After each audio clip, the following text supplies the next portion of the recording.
Olá, sejam bem-vindos a mais um vídeo do Excel com propósito. O meu nome é Felipe Freitas e hoje a dica é de como a gente deve entender as funções do Excel. A gente fala muito de algumas funções do Excel, a famosa PROC-V, a função SI, etc. Mas muitas vezes a gente nem mesmo entende muito bem como uma função é construída no Excel. Então a dica de hoje é exatamente sobre isso. Mas antes, aproveita para já se inscrever no nosso canal do YouTube e para curtir o nosso vídeo. Compartilha também com quem precisa de um empurrãozinho no Excel, que você vai estar ajudando essa pessoa com certeza. Então vamos lá. Para a dica de hoje, eu trouxe um dos exemplos mais simples e mais usados no Excel, que é a função soma, a função de somar valores, somar números no Excel, ok? Então a função soma, como qualquer outra função do Excel, ela precisa ser iniciada com esse símbolo de igualdade. Na verdade, toda fórmula no Excel precisa ser inserida com esse símbolo de igualdade. Então eu coloco igual, soma, e eu abro parênteses. E aqui vai uma coisa muito importante, né? Toda função do Excel ela vai ter um parêntese de abertura e um parêntese de fechamento. Tá? Eu abro então o parêntese de abertura e eu sou apresentado a esses elementos da função soma. Esses elementos numa função do Excel nós chamamos de argumentos. São os argumentos de uma função. Observem aqui que na função soma, o único argumento que não é envolvido por colchete é o número 1. Os demais, o número 2, o número 3, o número 100, enfim, quantos valores forem, mas os demais eles são envolvidos por esses colchetes aqui. E o que isso significa no Excel? Toda vez que você tiver argumentos de uma função que estão envolvidos por colchetes, significa que eles são opcionais.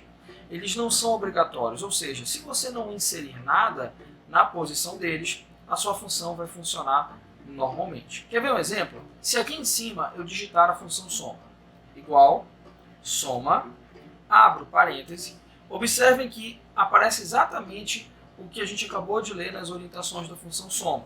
O número 1, sem colchete, e o número 2 para frente, com colchete. Então eu não vou colocar nenhum segundo número, ou terceiro ou quarto, só um número. Eu vou clicar aqui, por exemplo, no 32. Vou fechar parênteses e apertar na tecla Enter. E a função rodou. Ela não apresentou erro, mas obviamente ela trouxe apenas o valor 32. Tá? Nesse nosso exemplo construído, eu tenho 4 elementos aqui, 4 números, 32, 54, 75, 86, e a soma deles, que é dada exatamente por essa função aqui ao lado, a soma das células N10, N11, N12 e N13 resulta no número 247. Então é uma aplicação simples de uma função do Excel, que é a função soma. Agora o exemplo de baixo ele é um pouquinho diferente. Aqui nós temos a função arred. A função arred também é muito conhecida no Excel e, como o nome dela já deixa mais ou menos implícito, né, ela arredonda valores, arredonda números. E ela é constituída por 2 argumentos, como vocês estão vendo aí. O argumento num, que é o próprio número que eu quero arredondar, e o num dígitos, que ele representa, na verdade, quantos dígitos após a vírgula eu quero nesse arredondamento. Então eu posso colocar aqui 0, quando eu não quero nenhum dígito após a vírgula, eu posso colocar 1, se eu quiser um dígito após a vírgula, e assim por diante, 2, 3, etc. Mas diferente da função soma, os 2 argumentos aqui são obrigatórios. Observem que interessante. Exemplos que nós temos aqui, os números 35,48 e 84,12. Aqui em cima, olha, eu estou pedindo para arredondar esse número 35,48 para 0 casas decimais após a vírgula. Então, olha lá a nossa função. Arred, M20, que é o próprio valor, ponto e vírgula e 0. Não quero valores após a vírgula. Se por acaso eu apagar esse segundo argumento e tentar rodar essa função, dar Enter e ver o que vai acontecer, o Excel vai me retornar um erro. Por quê? Ele vai estar me informando que eu não coloquei todos os argumentos obrigatórios da função. Muitas vezes no dia a dia a gente constrói uma fórmula e uma função e acaba achando que fez da maneira errada, quando na verdade às vezes foi só o esquecimento de um parâmetro, de um argumento que é necessário, é obrigatório.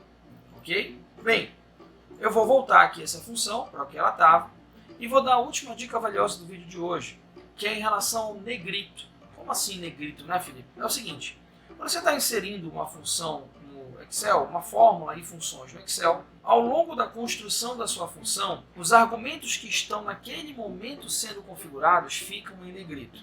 Olha lá, nesse nosso exemplo, a função arred, ela traz, como eu já disse, dois argumentos, o número e o número de dígitos. Como o meu mouse está no primeiro argumento da função, então a palavrinha num está em negrito, exatamente para destacar para a gente qual argumento eu estou naquele instante configurando. Isso pode parecer simples, pode parecer desnecessário, atentar para isso nesse exemplo que ele é bem básico. Mas quando você está construindo uma fórmula complexa no Excel, essa dica do negrito pode te ajudar. Quer ver um exemplo?